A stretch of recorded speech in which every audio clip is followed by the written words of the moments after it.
আসসালামু আলাইকুম, welcome to my channel Foodies Flavor পিডিতে।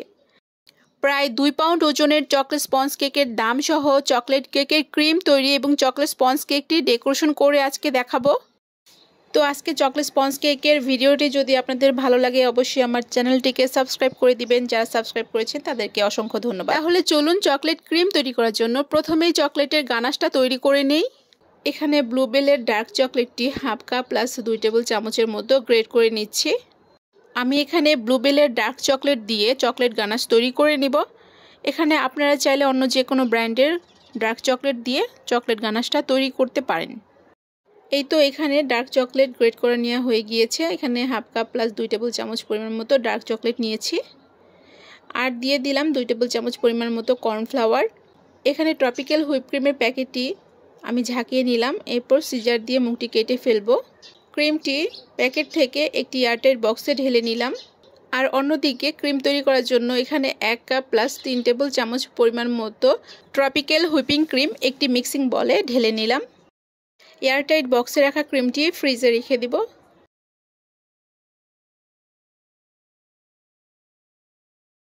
Chocolate ganache তৈরি করার জন্য আরও 3 টেবিল চামচ পরিমাণ হুইপিং ক্রিম গ্রেট করে রাখা চকলেটের মধ্যে দিয়ে দিলাম। এবার দিয়ে দিলাম 1 টিস্পুন ইমালশন, চকলেট ইমালশন। এবার সব কিছু স্প্যাচুলার দিয়ে আমি মিশিয়ে নিচ্ছি। তো সব কিছু ডাবল বয়লারে মেল্ট করে নিব। এবার আমি দিয়ে দিব এখানে সুগার। তো এখানে 4 টেবিল চামচ পরিমাণ মতো সুগার অ্যাড করে দিচ্ছে। আপনারা যদি কেউ চান এখানে কনডেন্স মিল্কটাও অ্যাড করতে পারেন। ডার্ক চকলেটের গানাশের মধ্যে কনডেন্স মিল্ক বা সুগারটা যদি অ্যাড করেন তবে ডার্ক চকলেট গানাশের টেস্টটা অনেক গুণ বেড়ে যাবে। তো এবার আমি গরম পানি পাত্রের ওপর গানাশের বাটিটি রেখে ভালো মতো স্প্যাচুলার দিয়ে নেড়েচেড়ে মিশিয়ে নিচ্ছি। তো গানাশ তৈরি করার জন্য ডাবল বয়লারে এভাবে চকলেট গানাশটিকে নেড়েচেড়ে সব কিছু মেল্ট করে নিতে হবে। তো এখানে আমি চকলেট ক্রিম তৈরি করার জন্য 1 কাপ প্লাস 3 টেবিল চামচ পরিমাণ ক্রিম ইলেকট্রিক বিটারের সাহায্যে বিট করে নিচ্ছি। তো বিটার স্পিড 2-এ রেখে 3 মিনিটের মতো প্রথমে বিট করে নিব। বিট করতে করতে ক্রিমটা কিছুটা ঘন হয়ে আসলে এখানে আমি চকলেট গানাশ দিয়ে দিব। এখানে আমি 3 টেবিল চামচ পরিমাণ মতো চকলেট গানাশ দিয়ে দিলাম। এই ক্রিমের মধ্যে চকলেট গানাশ ছাড়া আর কোনো কিছু অ্যাড করছি না, কেননা চকলেট গানাশের মধ্যে কিন্তু সব কিছু দিয়ে দিয়েছি। এখন বিটের স্পিড 2-এ রেখে আমি বিট করে নিচ্ছি। তো এবার অনবরত ক্রিমটা বিট করে যেতে হবে, তবে কিছুটা রেস্টে রেখে রেখে বিট করে নিব, এতে করে বিটার মেশিনটা ভালো থাকবে। তো এবার স্প্যাচুলার দিয়ে সাইডের ক্রিমগুলো মাঝখানে এনে আবারও বিট করে নিচ্ছি। তো চকলেট ক্রিমটা কিন্তু অনেক বেশি টেস্টি হয়। আমি যেভাবে চকলেট ক্রিমটা তৈরি করে দেখালাম আপনারাও ঠিক সেভাবে সব কিছু ফলো করে চকলেট ক্রিমটা তৈরি করবেন, তাহলে বুঝতে পারবেন চকলেট ক্রিমটা কত বেশি টেস্টি হয়। তো আমার চকলেট ক্রিমটা বিট করে নেওয়া হয়ে গিয়েছে। চকলেট ক্রিমটা একদম স্টিফ হয়ে গিয়েছে। এই চকলেট ক্রিমের মধ্যে কিন্তু আমরা শুধু গানাশই অ্যাড করেছি, আর গানাশের মধ্যে কিন্তু সব কিছু ছিল। তো এবার আমরা চকলেট ক্রিম দিয়ে চকলেট কেকটাকে ডেকোরেশন করে নিব। এর জন্য কেকের প্রথম লেয়ারে সুগার সিরাপ দিয়ে দিলাম, তারপরে প্রথম লেয়ারে ক্রিম লাগিয়ে নিলাম। তো কেকের প্রথম লেয়ারে প্যালেট নাইফের সাহায্যে চকলেট ক্রিম লাগিয়ে কভার করে নিচ্ছি। এবার কেকের ক্রিমের ওপর আমি চকলেট গানাশ দিয়ে দিচ্ছি। পাইপিং ব্যাগের সাহায্যে এইভাবে আমি চকলেট গানাশটা দিয়ে দিচ্ছি। আপনারা যদি কেউ চান এখানে চকলেট চিপসও দিয়ে দিতে পারেন। এবার আমি কেকের মাঝের লেয়ারটি দিয়ে দিলাম, আবারও সুগার সিরাপ দিয়ে দিচ্ছি। এবার প্যালেট নাইফের সাহায্যে কেকের মাঝের লেয়ারেও ক্রিম লাগিয়ে নিব। এবার ক্রিমের ওপর চকলেট গানাশ দিয়ে দিচ্ছি। কেকের প্রতিটি লেয়ারে চকলেট গানাশ দিয়ে দিলে কেকের প্রতিটি বাইটে বাইটে চকলেটে একটা ফিলিংস এবং ফ্লেভার পাওয়া যাবে। তো এবার আমি কেকের সর্বশেষ লেয়ারটি কেকের ওপর দিয়ে দিলাম। এবার আবারও সুগার সিরাপ দিয়ে দিব। এবার কেকের ওপর চকলেট ক্রিম লাগিয়ে পুরো কেকটিতে ক্রাম কোটিং করে নিব।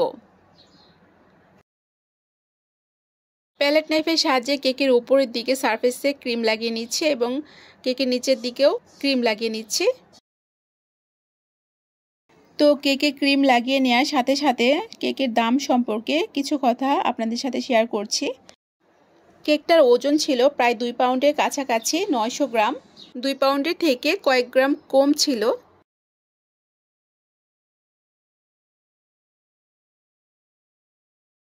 প্রোডাক্টের দাম, কেকের প্যাকেজিং, আমার পারিশ্রমিক, ইলেকট্রিসিটি খরচ এটসেট্রা আনুষঙ্গিক খরচও রয়েছে। সব কিছু মিলিয়ে কেকটির দাম আমি রেখেছিলাম প্রায় 1300 টাকা। 1 পাউন্ড চকলেট কেকের দাম 800 টাকা রাখলেও যেহেতু এখানে আমার রিপিট কাস্টমার ছিল, সেহেতু আমি কিছুটা কনসিডার করে এখানে আমি 2 পাউন্ড কেকের দাম 1300 টাকায় রেখেছিলাম। আর রিপিট কাস্টমারগুলো আমি হাতছাড়া করতে চাই না। তো সব কিছু খরচ হিসাব করেই কেকটির দাম 1300 টাকা রেখেছিলাম। এদিকে কেকের দাম সম্পর্কে কথা বলতে বলতে কেকের ফিনিশিং করে নেওয়া হয়ে গিয়েছে। তো এবার আমি কেকের নিচের দিকে সাইডে চকলেট গানাশ এভাবে লাগিয়ে একটি ডিজাইন ক্রিয়েট করে নিব।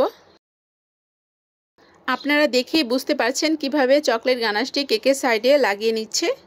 চকলেট গানাশটি কেকের সাইডে লাগিয়ে নেওয়ার জন্য পাইপিং ব্যাগের ভেতরে কিন্তু একটি আমি লেখালেখির নজেলও ব্যবহার করেছি। কেকের উপর দিকে সারফেসে এভাবে রাউন্ড করে ঘুরিয়ে ঘুরিয়ে চকলেট গানাশটি লাগিয়ে নিচ্ছে। এবার কেকের উপরের দিকে সারফেসে একটি স্টিক দিয়ে এভাবে লম্বা করে দাগ টেনে টেনে একটি দারুণ ডিজাইন ক্রিয়েট করে নিচ্ছে। তো এই ডিজাইনটা কিন্তু আমার কাছে অনেক ভালো লাগে। তো এবার 1M নজলে সাজিয়ে কেকের উপরের দিকে বর্ডারে এভাবে ক্রিম লাগিয়ে নিচ্ছে। এই ডিজাইনটা দেখতেও খুব সুন্দর লাগে।